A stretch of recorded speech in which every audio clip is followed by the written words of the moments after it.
Bienvenidos. Hoy nos sumergimos en una historia muy especial. Una que no solo se lee, sino que casi parece que nos lee a nosotros. Vamos a abrir las páginas de un libro que es, literalmente, un mundo en peligro. Este es, claro, el título original de la novela clásica de Michael Ende, y ya desde el título nos plantea una pregunta de lo más fascinante. Justo esa es la premisa. ¿Qué pasaría si? Para entender esto bien, lo primero es explorar los dos mundos paralelos que están a punto de chocar en el corazón de este relato. Y ojo, porque no empezamos en una tierra mágica llena de dragones y elfos. No. La historia arranca en nuestro mundo, con un niño que necesita, pero desesperadamente, una vía de escape. A ver, tenemos dos caras de la misma moneda, ¿no? Por un lado está Bastián Baltasar Bux, un chaval que lo está pasando fatal, de luto por su madre, acosado en el cole, y que se esconde en un desván con un libro que ha robado. Y en el otro lado, Fantasía, un reino que es pura imaginación, pero que se enfrenta literalmente a la aniquilación total.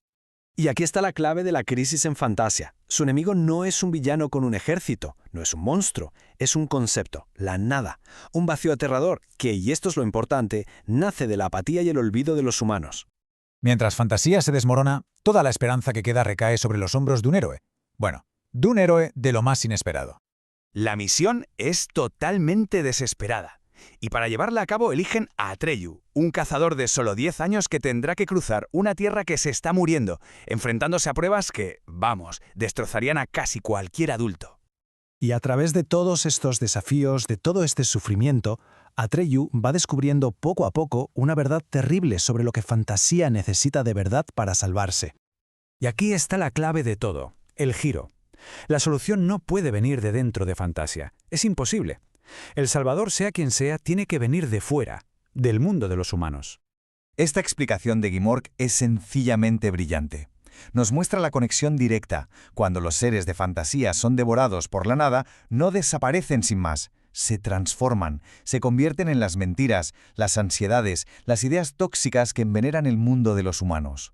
Bien, pues vamos a ver ahora cómo toda esta tensión va creciendo hasta llegar a uno de los momentos más alucinantes de la literatura. Un momento en el que la barrera entre quien lee y lo que se lee simplemente se rompe.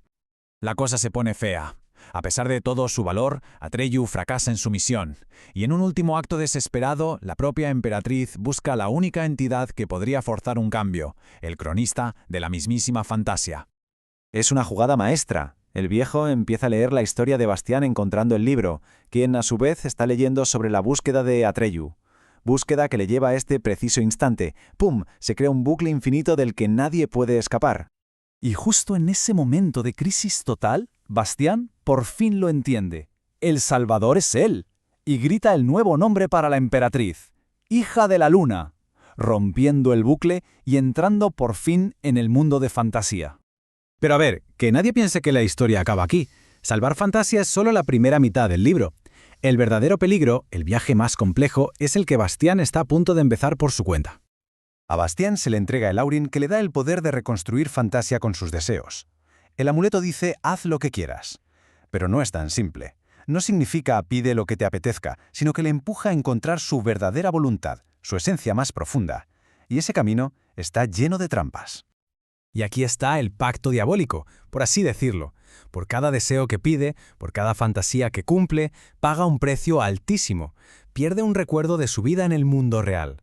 Poco a poco va olvidando quién era y de dónde venía. Sus deseos, en lugar de acercarle a su verdadero yo, lo alejan cada vez más. Se vuelve arrogante, paranoico, es manipulado y se vuelve incluso contra su amigo Atreyu. Cada deseo es un paso más hacia la autodestrucción total. Y este es el destino final de los que se pierden en el camino. Un manicomio lleno de antiguos humanos que también llegaron a Fantasía, pidieron deseos sin control, olvidaron quiénes eran y ahora están allí, atrapados para siempre. Un destino del que Bastián se salva por los pelos.